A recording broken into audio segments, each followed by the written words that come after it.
सूरह बकरा। हज़रत मूसा अलैहिस्सलाम की ज़िंदगी का एक वाक़या। कुरान के मुताबिक एक शख्स था जो बहुत दौलतमंद था। उसका इंतकाल हो गया और उसका एक बेटा था जो सारी दौलत का हकदार बन गया। उसके सारे कज़न भाई उसके दुश्मन हो गए और सब ने मिलकर उसका कत्ल कर दिया। अब ये सवाल उठा कि इस बेटे का कत्ल आखिर किया किसने है। तो सब लोग मिलकर मूसा अलैहिस्सलाम के पास गए और उनसे कहा कि देखिए, एक सवाल की वजह से बहुत बड़ी प्रॉब्लम हो गई है, लोग हिस्सों में बट गए हैं, इसका कोई ना कोई हल निकालना होगा। आप अल्लाह ताला से पूछिए आखिर इसका कत्ल किया किसने है। तो मूसा अलैहिस्सलाम ने अल्लाह ताला से दुआ की और कुछ दिनों बाद वापस आकर अपने कौम से कहा, ऐ कौम, अल्लाह ताला ने आप सब के लिए इस प्रॉब्लम का हल निकाल लिया है। उन्होंने हिदायत दी है कि आप एक गाय की कुर्बानी कर दें। अल्लाह ताला अपनी कुदरत से इस कातिल का नाम बता देंगे। लेकिन ये कौम खुद को बहुत ज़्यादा अक्लमंद समझती थी और इसलिए उन्होंने अल्लाह ताला के इस अहकाम को ठुकराया। ये आसान सा काम उन्हें रास न आया, इसलिए अल्लाह ताला ने उनके आसान काम को बहुत मुश्किल बना दिया। उन्होंने मूसा अलैहिस्सलाम से कहा, ऐ मूसा, यहाँ तो बहुत सारी गाय हैं, अल्लाह ताला से जाकर पूछो कि किस तरह की गाय की कुर्बानी करें। मूसा अलैहिस्सलाम ने अल्लाह ताला से जाकर पूछा और अल्लाह ताला का जवाब आया कि वो गाय ना तो कम उम्र की होनी चाहिए ना ज़्यादा की। लोगों ने दरमियानी उम्र की गाय को ढूंढकर अलग कर दिया। फिर वो मूसा अलैहिस्सलाम के पास गए और उनसे दरियाफ्त किया कि दरमियानी उम्र की गाय भी बहुत सारी हैं, अल्लाह ताला से थोड़ा डिटेल जाकर पूछो कि किस रंग की होनी चाहिए वगैरह वगैरह। अल्लाह ताला का फिर से जवाब आया कि वो सुनहरी रंग की होनी चाहिए, ऐसी खूबसूरत होनी चाहिए कि लोग खुद ब खुद उससे अट्रैक्ट हो, उसे देखकर लोगों को सुकून मिले। अब कौम को इस तरह की भी चंद गाय मिल गई। वो फिर से परेशान हो गए और फिर से मूसा अलैहिस्सलाम के पास गए और उनसे कहा कि अल्लाह ताला से थोड़ा और डिटेल पूछिए। अब अल्लाह ताला ने इस काम को और ज़्यादा मुश्किल बना दिया। अल्लाह ताला का जवाब आया, एक ऐसी गाय जिसने खेती का काम ना कभी पहले किया हो ना आगे कभी करेगी।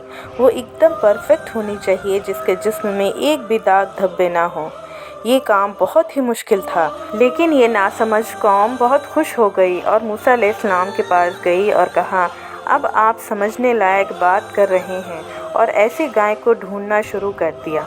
आखिरकार उन्हें वैसी ही एक गाय मिल गई, लेकिन वो गाय थी किसकी? तो पता ये चला कि कुछ अरसे पहले एक शख्स का इंतकाल हो जाता है और मौत से पहले इस शख्स ने अल्लाह ताला से ये दुआ की थी कि ऐ अल्लाह, मैं अपने पीछे अपनी बीवी और एक बेटा को छोड़कर जा रहा हूँ, आपके सिवा इनका और कोई भी नहीं, तो आप ही इनकी हिफाजत और इनका ख्याल रखना। और उस शख्स ने मरने से पहले अपनी बीवी को भी ये हुक्म दिया था कि मेरे मरने के बाद इस बछड़े को जंगल में छोड़ देना, क्योंकि आसपास के लोगों पर मैं यकीन नहीं करता, तुम्हें कमज़ोर देखकर कहीं ये बछड़ा हथिया न ले। बीवी ने वैसा ही किया। अब जैसा कि उसने शख्स की दुआ थी कि अल्लाह ताला ने उस बछड़े की भी हिफाजत की, वो खुद ही पल कर बड़ा हुआ और तब तक कोई भी इंसान उसको छू भी नहीं सकता था सिवाय उस बच्चे के जो उस शख्स का था। वो बच्चा जब बड़ा हुआ तो उसकी माँ ने कहा, तुम्हारे अब्बा ने एक बछड़ा छोड़ा है तुम्हारे लिए, तुम्हारे अब्बा के हुक्म से मैंने उनसे जंगल में छोड़ दिया था, अब वो काफ़ी बड़ा हो गया होगा, तुम जंगल में जाओ और उसे लेकर आ जाओ। उस बच्चे ने कहा कि अरे, मैं कैसे उसे पहचानूंगा। माँ ने कहा, तुम जाओ तो सही। और जब वो जंगल में गया तो अल्लाह ताला की कुदरत से वो गाय खुद ब खुद चलकर उसके पास आ गई। और वहीं दूसरी तरफ जब लोगों को ये गाय दिखी तो लोग इस लड़के के पास आए और कहा कि हम इस गाय को ख़रीदना चाहते हैं, इस गाय की तुम जितनी कीमत लगाओगे हम देने को तैयार है, लेकिन हमें ये गाय किसी भी हाल में चाहिए। बेटे ने कहा, ठीक है, मगर मुझे अपनी माँ से इस बारे में बात करनी पड़ेगी। फिर सब लोग मिलकर उसकी माँ के पास गए और कहा कि आपको जितनी भी रकम चाहिए हम देंगे, बस हमें ये गाय किसी भी कीमत पर चाहिए। पहले माँ ने इनकार किया, लेकिन बहुत गुजारिश के बाद वो मान गई और लड़के ने फिर ये डील किया कि ये गाय के चमड़े के बराबर हमें सोना दे दो और ये गाय तुम्हारी।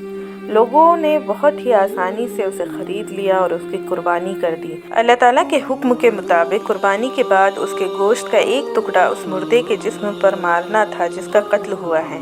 जैसे ही लोगों ने ऐसा किया वो मुर्दा जिंदा हो गया और उसने कातिल का नाम बताया और फिर से मर गया।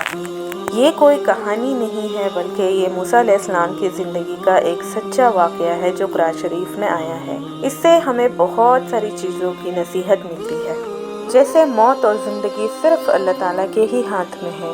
اور اللہ تعالیٰ نے جس چیز کا حکم دیا ہے ہمیں اس کام کو کرنا ہے، اس پر بے تکے سوال کر کے اس چیز کو اور زیادہ مشکل نہیں بنانا ہے۔ اور اللہ تعالیٰ ہر چیز کا مالک ہے اور ہر چیز کی حفاظت کرتے ہیں اور ہر چیز کا خیال رکھتے ہیں، چاہے وہ انسان ہو یا جانور۔